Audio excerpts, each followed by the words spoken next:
बातमी हवामान खात्याने दिलेल्या इशाऱ्यासंदर्भात पूर्व विदर्भात अवकाळी पावसाचा इशारा हवामान खात्याने दिलेला आहे। नागपूरसह इतर जिल्ह्यांमध्ये सुद्धा अवकाळी पाऊस बरसेल असा इशारा हवामान खात्याने दिलाय।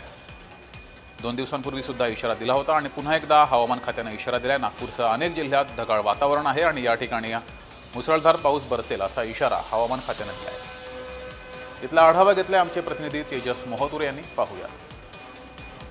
नागपूरसह विदर्भात हवामान खात्याने अवकाळी पावसाचा इशारा दिलेला आहे। बघू शकता की सकाळपासूनच जे आहे ते ढगाळ वातावरण जे आहे ते नागपुरात पाहायला मिळत आहे। आज आणि उद्या असे 2 दिवस जे आहे ते वादळी वाऱ्यासह पाऊस पडणार असल्याचा इशारा सुद्धा दिलेला आहे। मागील 2 दिवसा अगोदर जे आहे ते हवामान खात्याने असाच प्रकारचा इशारा देण्यात आला होता। मात्र हवामान खात्याचा इशारा जो आहे तो फोल ठरल्याचे चित्र सुद्धा पाहायला मिळत आहे। सध्या नागपूरसह विदर्भात उन्हाचे चटके बसत आहे आणि अशातच जर बघितलं असेल तर 2 दिवस जे आहे वादळी पावसाचा कहर असणार असल्याची माहिती सुद्धा जी आहे ते हवामान खात्याने दिली आणि त्यामुळे येलो अलर्ट सुद्धा जाहीर केलेला आहे। अवकाळी पाऊस आलाच तर गरमीने त्रस्त असलेले नागपूरकर जे आहे ते काही अंशी जे आहे ते याचा सुखद लाभ घेतील। मात्र आपण जर बघितलं असेल तर मंगळवारपासून जे आहे ते 40 अंशाच्या खाली जे आहे ते तापमान आलेले आहे। विदर्भात मोठ्या प्रमाणात जे उन्हाचे चटके बसताना दिसत आहे।